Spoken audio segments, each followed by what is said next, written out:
Welcome to the Hank Cisco Show, ladies. Just don't touch that remote. We're getting ready for Christmas, and I can't think of a better program to have where you're helping people. One hand helping the other, okay? So I have a heavyweight in my corner here who is, I can't say, I don't know how to start with him because he's like Christopher Columbus. He's discovering something that's already been discovered. Good point, Hank. So now he's going to put it to work. St. John's Church, Episcopal Church. It is on Erie Street, Noristown, Pennsylvania, across from the post office. And not only is he getting new parishioners, what else you call them? That's it, parishioners. And people that follow God, I guess. That's a the pretty faithful, good thing, the right? faithful, right. And he has in charge of the soup kitchen. Now, what is a soup kitchen? A soup kitchen is some people that can't afford to eat at home and can't even, because they don't have a home. And they go to the church, and here they have volunteers that help feed. And we have people that donate the food.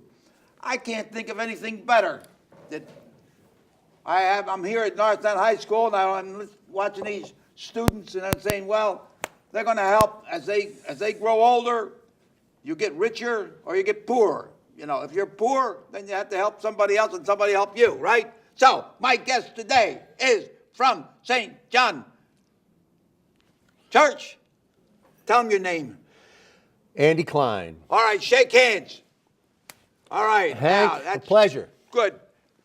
Reverend Kline, and you are the pastor.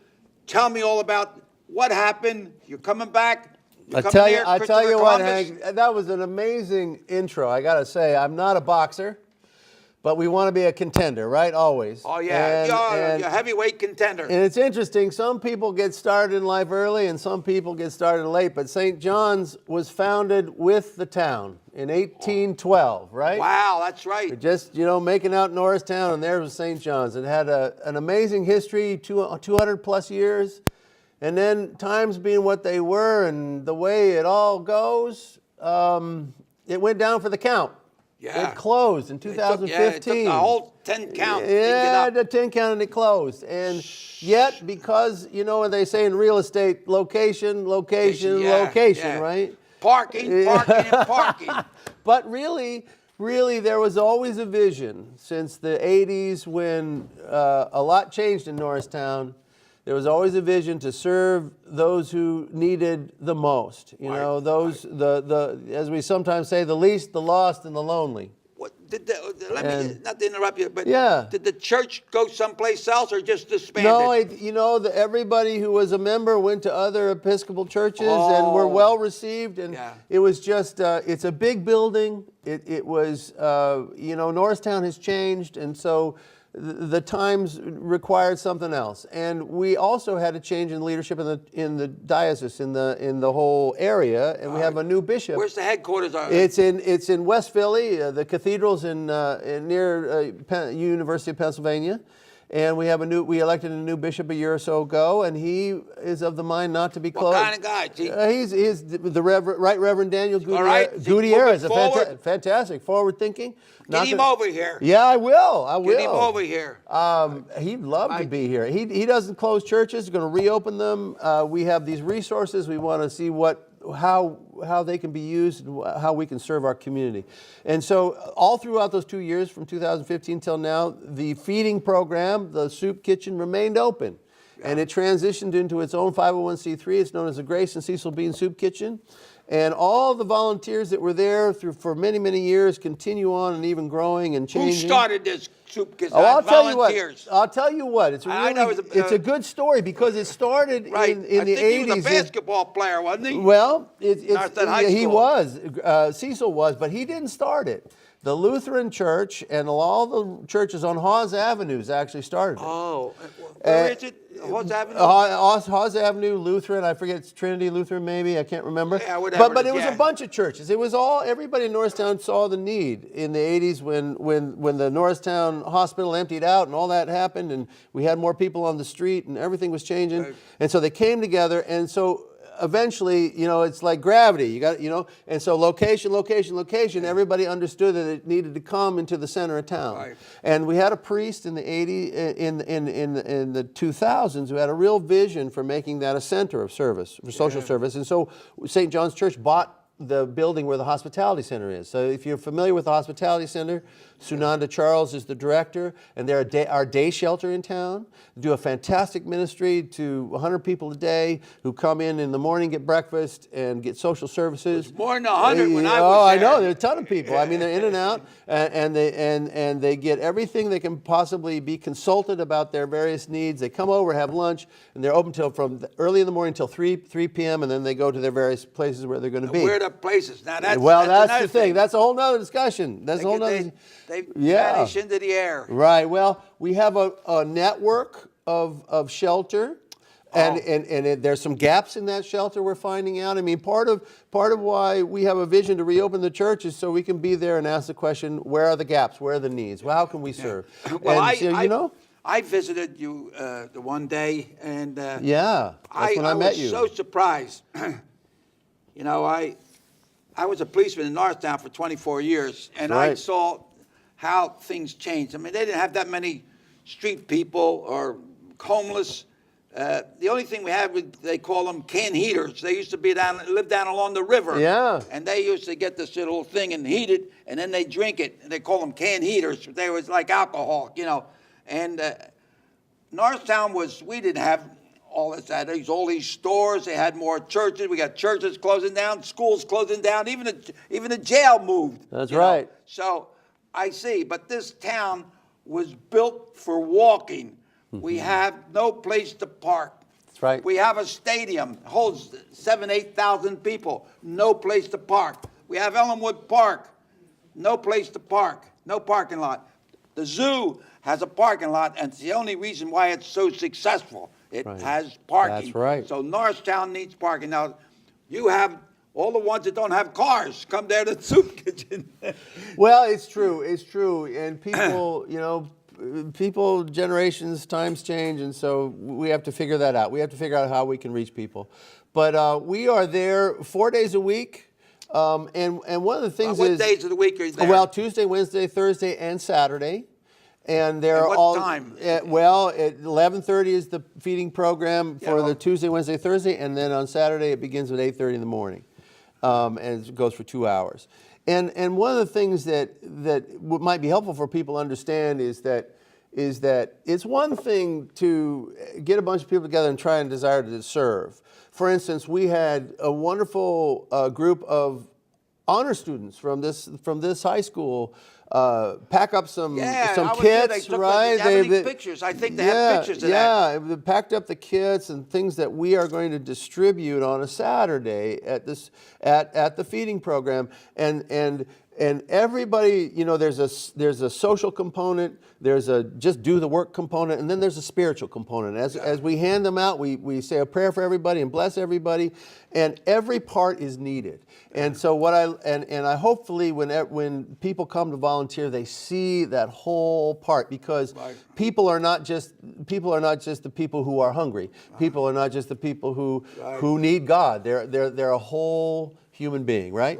Right. Well, you know, when I was there, you know, you had some people there that, you know, really, I don't know, maybe they haven't washed for a while, they haven't taken a shower, they kind of, you know, and the dress, you know, whatever, and they talk when everybody's supposed to be quiet, and I said, "Can I address them? I want to say something."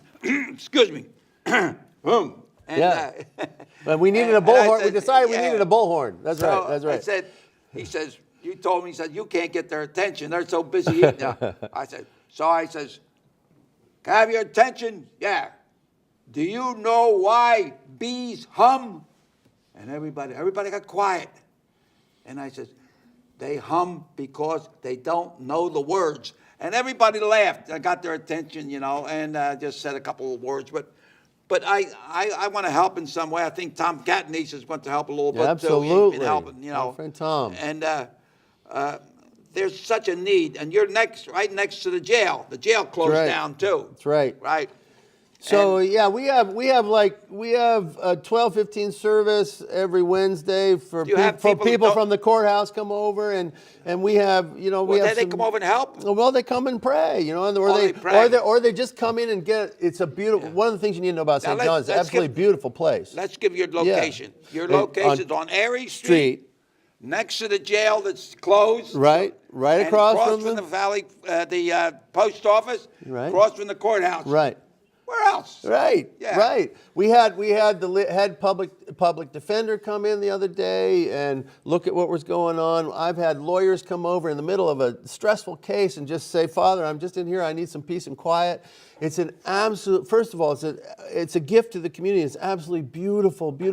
There's art in there they don't make anymore. There is carvings from Germany and all things that are just. It's a beautiful church that raise the spirit and raise the soul. Even if you go into the church and with whatever nationality, religion you are, you go in and just look around. And I don't know, it's just an inspiration the way it looked. That was built in 1812. 1812. And love, a place.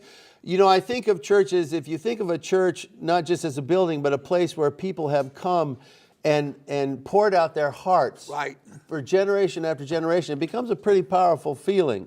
And you can almost feel that love and desire to be better and to grow, in the Spirit. And so we're restarting our congregation on Sundays at 10:30. We have a little core group of people who are from every possible walk of life you can imagine. For the people from people from there, and some people who come from out of town, right? And people from other churches who are interesting, and their church is getting a little boring, and they need something a little bit more exciting, and so. How about Pat Mascara? If they. Well, they're on our list to talk to, and they are so generous of our community. They do amazing things. Trash. They take your trash away. Well, they probably do that too. Yeah. They do that too. Well, I want to say advertisement time. Yeah, Pat Mascara, I was at his Christmas party, and he gave me one of these here, little trash things. So I'm going to give all the candy to my hit man here. Is Kmar. Come here. Yeah, he's going to come here. He's going to get all the candy. And I'm going to get the candy to you see that the girls get the candy, okay? Open your both hands. Put your hands out there. All right, like that. And then I'm going to give it to you, and I'm going to see I'll get everybody else to get one. Pat. All right, go ahead. Right. So, Pat, I want to get a couple for everybody. You want one of them things? You want one of them trash trucks? Yeah. Okay, good. Yeah. Right. You never meet Pat Mascara? Not yet. Oh, you got to meet him. I got to meet him. Absolutely. Great guy. That's what I'm doing, meeting everybody I can. So, did you ever have a fundraiser? Well, we do. I mean, could you do one here, maybe? Sure. I'll help you somehow. Absolutely. Well, What do you want to do? You make a contact with some of your people who want to do it. We'll come here and say what they want to do. They want to donate. They want to do this. They want to do that. Right. How about well, that? that's the thing. Absolutely. And how about ShopRite? You ever hit them for something? You know what? It's all out there. The question is, we got to focus on what could. Everybody wants to help and give. Yeah. And you have to direct them. Well, yeah, and I think there's always plenty of material things to be given, and I'm sure some of the harder things to do is to fill the gaps in town, fill the gaps of where people. What are the gaps? Well, mostly I would say men who need a place to be and not sleeping under the bridge and in the river. A men's shelter would be an incredible thing, because there are other shelters for women and families, but nothing for men. And we do what we have to do when it gets cold. We have a code blue, and people can come inside, and that helps. But then somehow the whole infrastructure to keep people get a roof over everybody's head and keep them there, that can be tough. That can be Can tough. I make a suggestion? I don't know Yeah. if it would good. But the Norristown State Hospital, okay, they got a lot of empty buildings. They got one beautiful building along Sturgis Street. It Yeah. used to be for medical, and then they did it for detention or something. But that would be a place that they could sleep. Well, And it would the be shelter. safe. There are several shelters there now. The question is how big Get they that are. one building there. Yeah. And as an And how entrance they're- there, and they could have a little Right. like in the Army, they have the PX, like where they need little Yeah, stuff. but let me tell you something, Hank. I'll tell you what's important. Even if we have a building and even if we have a program, what really matters is that we have the training and the values and the spirit to really take care of people so that we can yeah. help people change. Because what we discovered in the soup kitchen is one thing to sit, have a counter in front of you and be separated from people who are in need. But it's another thing that when you actually give them the food, that they feel like they're truly valued and loved. And they feel like they're part of a family. Right. And what I think you saw, and I think what we're trying to really change in there is to have these folks who, a lot of people end up on the street. You know why they end up on the street? Because they've run out of family. They've run out of friends. They've run out of family. They've bummed off their last, $5 from Uncle Joe. And and what's really interesting is that if we can come alongside with just enough commitment, with just enough resources, with just enough know-how, we can actually change their perspective and say, you are God's creature. You are worth something. They need help. Yeah, and that, we do have that space at the hospital. We do have a million places perhaps where we have the whole building where the hospitality center is.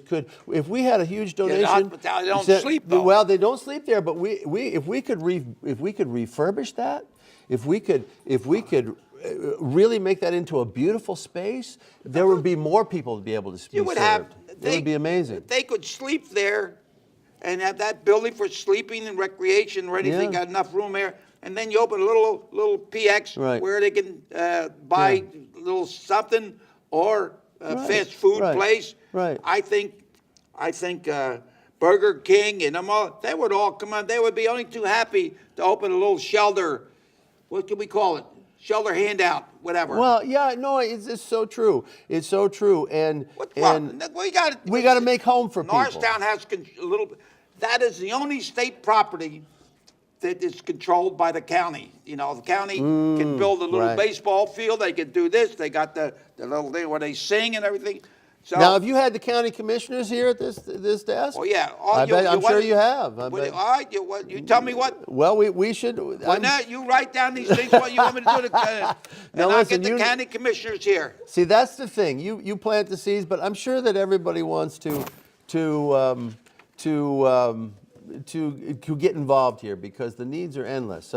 So I see we have audience questions. Well, I got questions here from the audience. The lady with the green dress up there. Well, 1 minute. Don't leave. All right, sit down. Here it is. What? All right. Wait a minute. They got. Boy, we've got a lively audience. Read it out there. What look is at it? that. What specific needs do we have at the church? Well, we're creating packages of things that we give away, everything from personal products to coats to gloves to hats. We're really becoming more intentional about that. And anything you have, we have a space to receive it. So drop it off on Church Street or on Airy Street, either way. We need people to come by and chat with us about what they see as the need in town too. It's a dialogue too. Do you have light candles there? Yeah, absolutely. We've got the votive candles make a donation? There. Absolutely, all right there. Here's the thing. And go in that church, St. John's Church, okay? And go in there and look around, get the feel of it, get that feeling, and talk. When you talk to yourself, you're talking to God. When you talk out loud, you're talking to God. But when you talk to God's talking to you. So in solemn prayer, you say, a little prayer, whatever it is, and God's talking to you. So go in, take a look, get the feel of it, and go light a candle. Every time I go to New York, I go to St. Patrick Cathedral, and I light a candle for St. Anthony, because Amen. I lose Amen. things along the year. And he said, if you lose something, you pray to St. Anthony, you know. So listen, one of your honest, go ahead. When I was boxing, I'd light one candle, but then they told me light 2 candles in case one blows out. Right? You gotta be there. But whatever. Now, I love to go in different churches and pray. You know, when I was a Absolutely. police officer, I used to escort funerals, and I had to wait until they do the service. I would go in and listen. The rabbi, the priest, reverend. Everybody had a message when they would all come together. That's Same right. thing. That's right. You think of a church as a house of prayer. You think of it as a home too, where God's family is. But also it can be a sanctuary, a place where you can find safety. Right. And it's interesting that in the city and down Philadelphia, churches are actually becoming literal sanctuaries for people who, know, like our whole Hispanic population in danger of deportation, that kind of thing. But You speak Spanish? I do speak Spanish, and we're reaching out to the Hispanic community, and that's one of our goals is to speak Spanish, as we say, good. speak Spanish. Right. In other words, really make sure that everyone who speaks Spanish in Norristown feels invited. And so we want that church to be a house, a home, and a sanctuary. That's the plan. What's the other question with the guy with the brown jacket? Well, it's like, I think it was, I wanted to share a little bit about, people, to a place like St. John's, people can be called to serve, and it's a very special call to serve people who are less fortunate. And I have this wonderful deacon, his name is Dennis Coleman, who served for years in Phoenixville, and he was responsible for doing a lot to develop their shelter program and their feeding programs. And it's interesting because he brings that experience from a whole different town, and what you find in this town, the needs are different, right? The needs are different, and they have to be created from people who are willing to come in and say, this is what I think we need here. This is what we need in Norristown, because Norristown is different, and we want to know that. Yeah. Now here's one. How do you train your staff? Well, there it is. That's one with the one with the brown hat. The brown hat off. Now, how do we train our staff? Well, we train them. We have a very small staff, but myself, the bishop appoints a deacon there to do the social service ministry, and I have a parish administrator, and we meet and pray weekly. And we all have continuing education that we do, so we are enriched and we know what's going on in the world. And mostly we're formed by the tradition of our prayers. So I don't know, I'm not sure what is behind that question, but it's it's a daily training. Well, I was thinking, getting out in the street. You could get in touch with Einstein, and they could have their training nurses, and just have them come over there and have some volunteer nurses to come in there and help out. You got to twist arms. You got to, Well, a lot of what you do, that's true. A lot of what you do in this kind of work is you got to know what the resources are. You know where to point people to, and you go through. One of the things that we are doing with the volunteers who come is having separate time on those Saturdays especially. We'll be having these times where we get them to talk about their experience and reflect about what they're learning and what they need to know, and share those experiences that have been challenging. We've had a few, we have some challenging things go on down there where people get out of line and people need to, all that kind of thing. Well, do you have a and people just stop need to in know. once in a while? I'm the priest. I mean, policeman. Oh, policeman. Yeah. I thought you said priest. How about I talk to the chief and tell him to come in and say, hello, how you doing? We've had some officers come in, yes. Yeah, I volunteer when Mother Teresa first came to Noristown, and I still volunteer. In fact, I go over there. My wife used to sing with a band, and so we go there. In fact, we're going to be. They couldn't get the auditorium for before Christmas. They're going to do it on the 30th. Right. And then we sing, and my wife's name was Dolores, so we call it Dolores's Chorus. Now we did my friends, my daughters, and we go over and we sang at the nursing home on New Hope Street. Oh, neat. Yeah. That's wonderful. So, see, isn't that the thing? But you just got to show up, and, the relationships will come. You ought to get, if I had the time, I don't get around as much as I did before, but I was thinking we get some volunteer singers on when they're for lunch, and just open it up with a song. Now I had them all sing "God Bless America." I remember that. You know, Yeah. that's such a great point, Hank, and we need that. We If need people more of that sing music. together. Yeah. They'll talk together. You know. All right, I will take that back to the headquarters. I'll take that back to headquarters. Here's that one guy over there. Yup, that guy over there. Another question. Here it is. You read it. Oh my gosh, what Read does it it out say? loud. What is the role of the church with the marginalized? Oh my heavens. Well, you know, our Lord. What is the question again? What is the role of the church with the marginalized? In other words, you know, who were An educated guy up yeah, there. who were Jesus' kind of most important VIPs, right? Who were his important people? And it had to be the marginalized, as it were, the least, the lost, and the lonely. And he said, you know, whoever fed one of his little ones, which were these folks, he was as if he was doing it to himself. So if you're a Christian, the answer is clear. But I mean, you know, there are always cliches in life, but I think it's a pretty powerful cliche is you want to go from giving a hand out to giving a hand up, right? Right. You want to go into that business of giving the hand up, and that's the trick, because you got to create family and you got to create community for people to feel like you're not just handing out charity. You know, you're not just doing just so that they'll leave you alone, right? And so I think it's truly loving people with the Spirit of God, with the Spirit of Christ for a Christian is what it means, right? That's the role. Yeah. So, did we run out of questions? No, we didn't. Yeah, No. yeah. What is your most needed thing? Well, man, I know you need the love. The love of you got that. Well, sometimes I wonder if it's attention, right? Everybody's.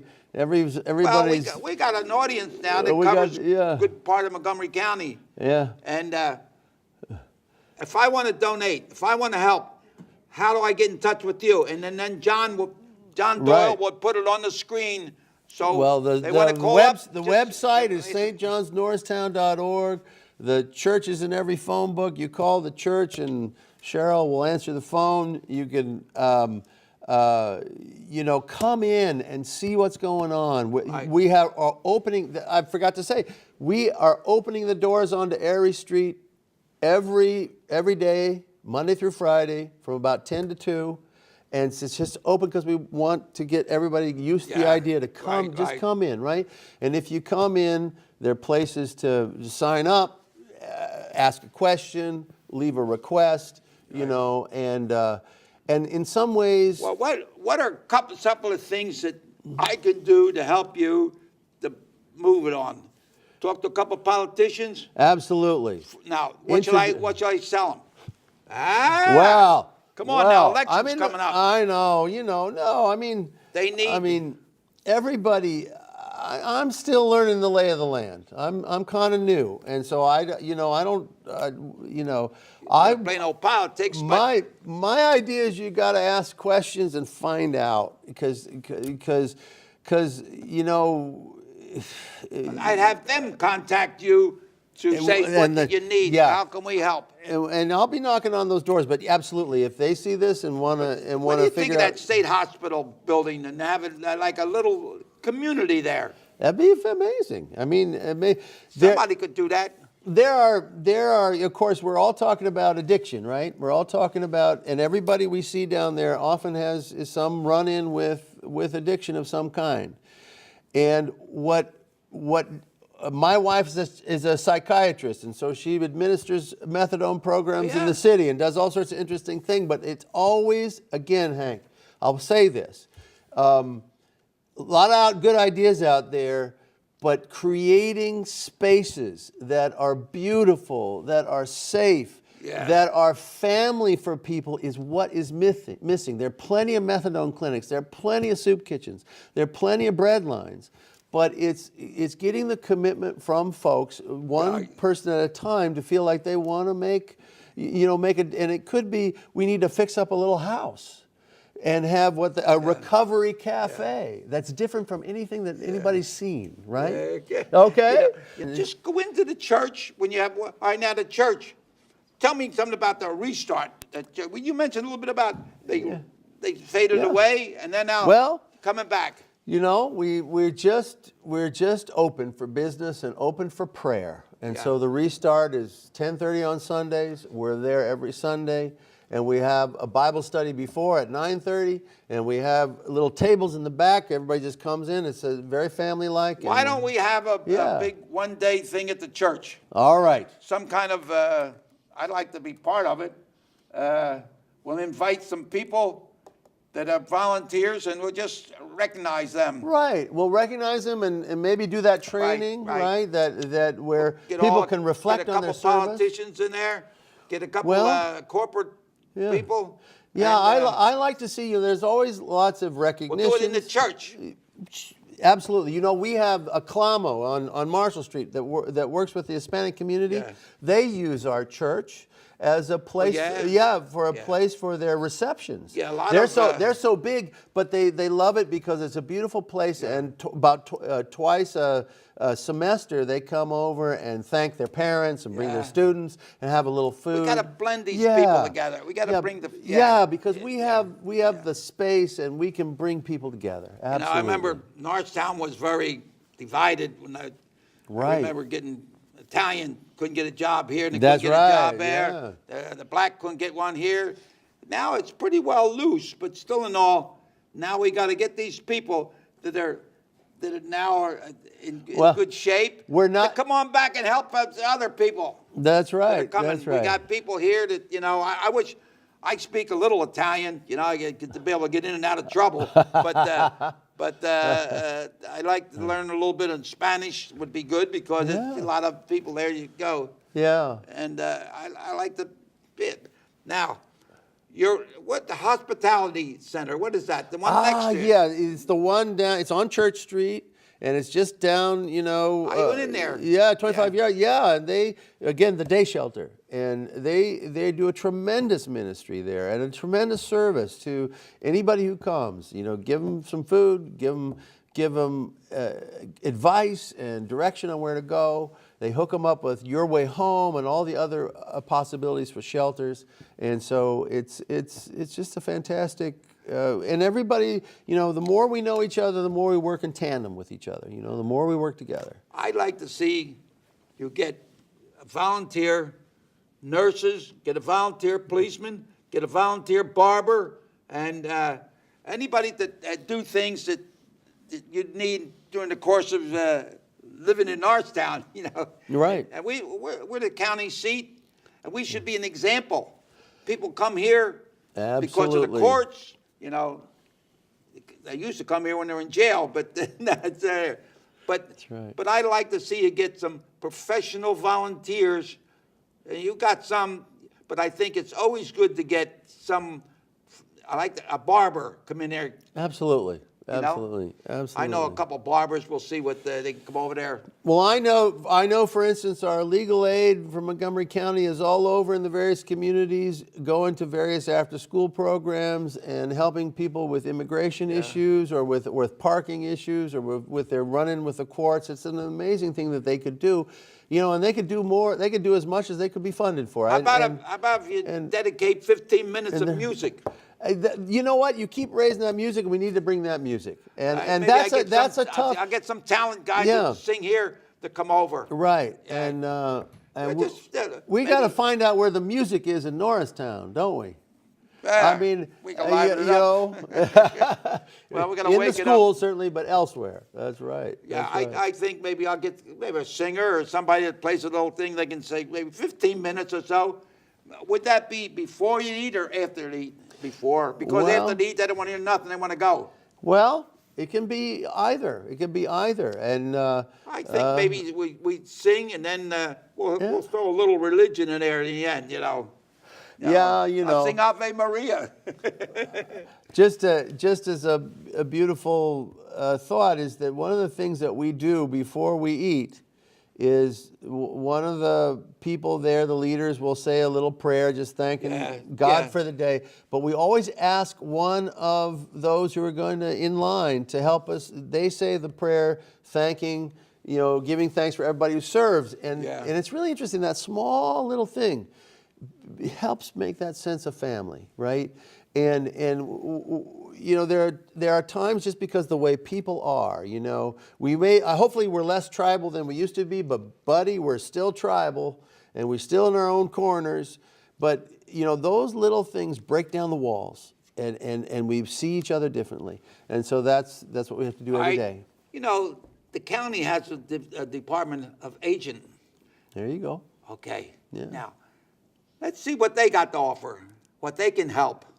Because you got a lot of people there that are just about to walk and they're there, so let's do it. We're going to talk to the commissioners and ask what service they could help with the people. That's number one. Okay? Ask them what they think the gaps are in town, right? All right. What do they think is missing? All right. Right. And then you recharge.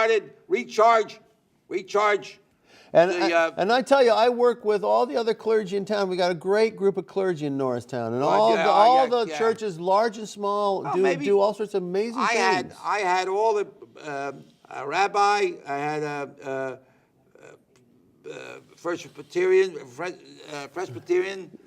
and about 5 or 6 different churches. Good. And we had it on Columbus Day. Oh yeah. Now you got a late start. Yeah. It's new. They just took over.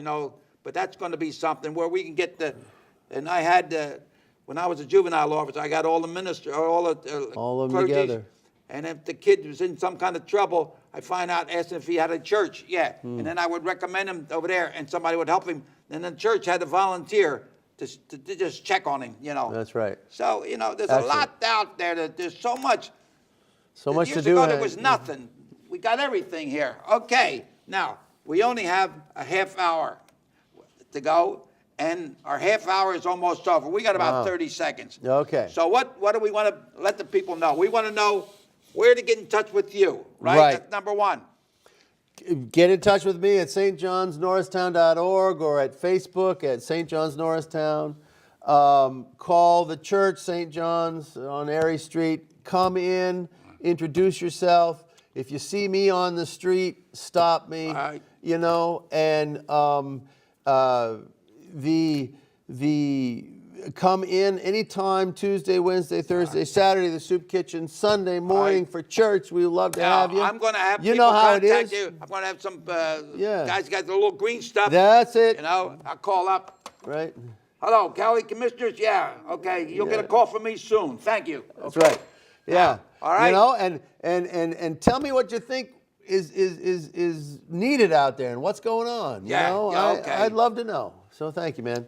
Thank you, Hank. All right. Thank you so much. And tell them your name again. The Reverend Andrew Kline, Andy Kline, Father Kline. Andy. Yeah. Andy. My daughter's boyfriend's name is Andy. Okay. Thank you so much.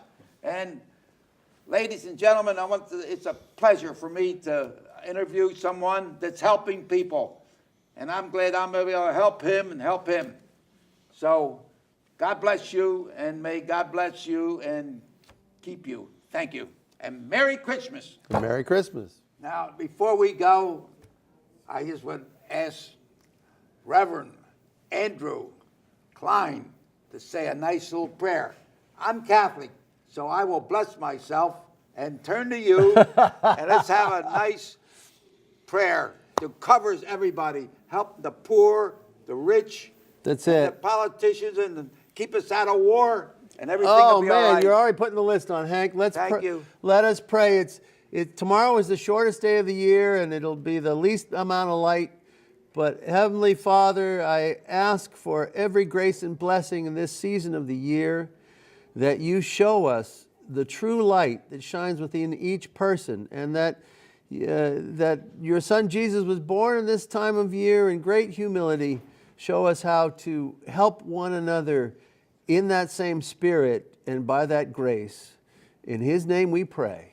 Amen. Thank you. Amen. Amen. Thank you. All Thank you, right. ladies and gentlemen.